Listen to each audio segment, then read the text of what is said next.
इटावा शहर में जमीन माफिया इतनी सक्रिय है कि उन्हें रोक पाना किसी के बस की बात नहीं। कहीं जमीन के रिकॉर्ड में हेरा फेरी करके दूसरे के नाम रजिस्ट्री करा दी जाती है तो कहीं एक जमीन का 2 बार नामांतरण हो जाता है। इस तरह की खबरें आए दिन कहीं ना कहीं सुनने को मिलती रहती है। रजिस्ट्रार ऑफिस में भी पैसे का काफी खेल होता है और भूमि स्वामी भी इस तरह के सभी खेल में शामिल रहते हैं। एक प्लांट को 2 लोगों को एग्रीमेंट करना और उसके बाद किसी तीसरे को बेच देना और फिर अपना ही पैसा वापस पाने के लिए दोनों लोग न्यायालय के चक्कर लगाते रहते हैं। इसी तरह का एक मामला थाना सिविल लाइन अंतर्गत, जहां भूमि स्वामी जमीन बेचने के नाम पर दूसरे पक्ष से पैसे लिए और जमीन के रिकॉर्ड उनके नाम आज तक नहीं कराए और जब भी उनसे बात की गई और कहा गया तो आनाकानी करते रहे। फरियादी दिनेश की शिकायत पूर्व में ही थाने में की थी और आज जब दूसरे व्यक्ति को इस जमीन का सौदा करने लगे तो फरियादी ने उन्हें रोकने की कोशिश की और मीडिया के माध्यम से अपनी आपबीती बताते हुए कहा, जब इस ज़मीन बेचने लगा तो उनके एक रिश्तेदार भी आते थे कि भाई इनकी ज़मीन ले लो,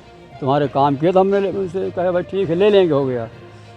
जब कहा भाई बताओ पैसा कितना क्या लोगे, पहले कहा इतना लेंगे, तब नहीं भाई हम देंगे। मैं एग्री कर लिया। उसको मैंने एडवांस तौर पर उसको 50,000 इकट्ठा दे, इसको नकद दे दिए। फिर हम बोले भाई इसकी करवा दो, कहा वो हमारा कागज़ मिल जाएगा तो हम करवा देंगे आपको।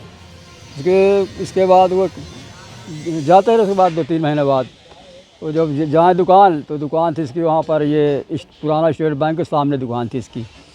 तो ये वहाँ पे मिला एक आध मरतबा, कहा हम करवा देंगे कर देंगे, हो गया, इसकी चिंता मत करो, हमारा कागज़ मिल जाए। तो हम लोग चलो भाई ठीक है, घर के आपस लड़का तो करवा ही देगा, कोई दिक्कत नहीं। उनके पिताजी का संबंध हमारा अच्छा था, तो उनके पिताजी गुजर गए। इसके बाद ये जब उनसे बोले भाई क्या कर रहे हो, कहीं हो करवा दें, कहीं चिंता करते हो। फिर अपनी वो दुकान बंद के पता नहीं कहाँ निकल गया वो, हम ढूंढते रहे, नहीं मिला कब। इसके बाद थोड़ा हम बीमार पड़ गए तो जाना बंद कर दिए हम। उसमें परेशानी थी हमको। जब परेशानी आई तो ये लोग भेजते थे लड़कों को, भाई जाओ देखो क्या करता कहता है। तो वो मिले घर में, कहते हाई नहीं कह दो, बोल दो। ये करते करते समय बीता गया। और जब एक आध 2 दुनिया को जब बेच दिया वो, तो वो लोग आने के वो, हाँ भाई यहाँ पे हमने ले लिया है, इसको खाली। भाई क्यों खाली करेंगे भाई, हमारा कोर्ट केस कर देंगे हम उसके ऊपर। लेकिन आप करते रहो जो करना, फिर इसके हमको कोर्ट केस करना पड़ा उसके ऊपर। यही सब चलता रहा। और चलते जब नगर निगम के आए जब गिराने के लिए, तो हम गए उनके पास, भाई कहा हमारा करते हुए है। वहाँ भी गए नगर निगम, तो ही बोले कि वो हाँ ठीक है, वो उसने ले लिया है, वो ऐसा वैसा हमारे ऊपर बहुत वो है, दबाव है, तो हम तो खाली करवाएंगे। तो दो मरतबा तो निकल चले गए, नहीं खाली करवा पाए। फिर एक दिन आए, करीबन 60-70 लोग लेके आए यहाँ पर। हम यहीं पे खड़े थे, JCB खड़ी थी यहीं पे। तो हमको धक्का मार दिया उन्होंने, कहा तुम भाग जाओ यहाँ से, ये तुमको उठा के ले जाएंगे, सतना भेज देंगे। तो हम करते करते हमारा हाथ मोच गया उस दिन। और ये लोग तोड़ फोड़ करने लग गए।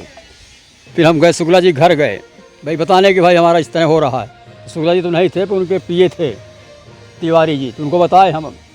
कहीं वो तो पता नहीं किसको फ़ोन किए, कहीं वो शुक्ला जी के आने से ही काम बनेगा। फिर इसके बाद हम चले, अब करें क्या फिर। हाँ, थाने में शिकायत की थी। किसकी? इसी मामले की थाने में आपने शिकायत की थी? हाँ, थाने में शिकायत की थी 2-3 बार, पहले 2-3 मरतबा किए थे। थाने में क्या बोले आपसे?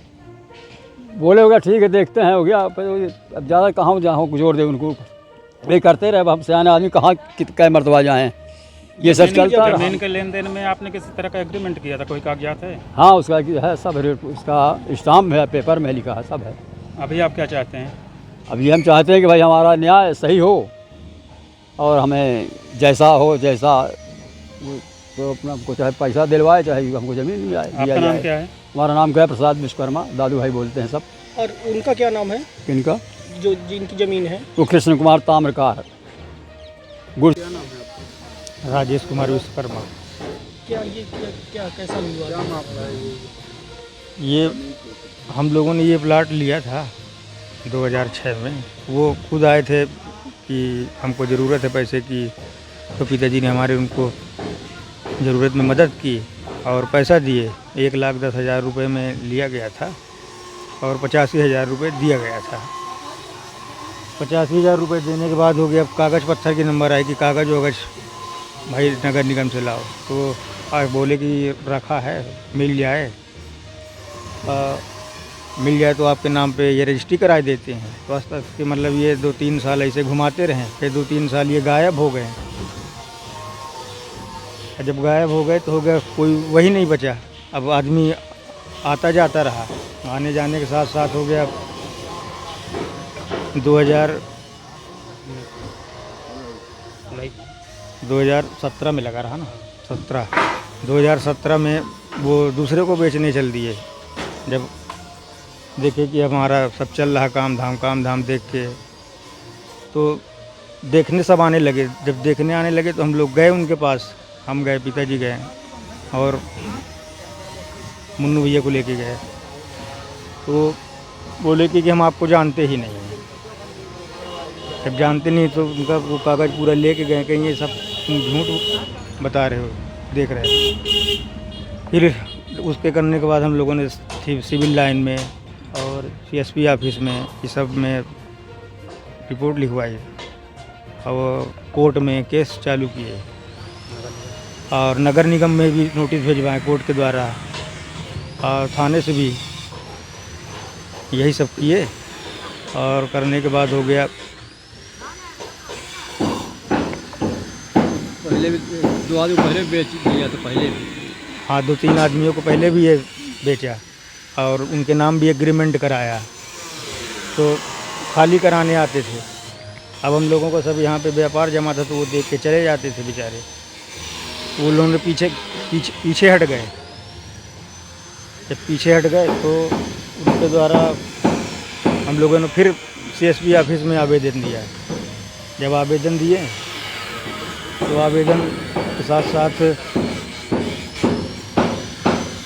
अब वो लड़के भेजने लगे, गुंडे टाइप के लोग।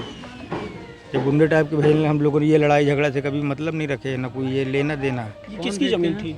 ये कृष्ण कुमार तामकार, कहाँ की रहने वाली? ये ये झंकार टाकीज के सामने गुड़चरा के पास है। राम खिलावन पिताजी का नाम है। आरा मशीन है, ताम्रकार है वो, उन्हीं की मशीन है, उन्हीं लड़का है। पिताजी के हमारे अच्छे संबंध थे, उनके यहाँ से लकड़ी उकड़ी आती जाती थी। आपका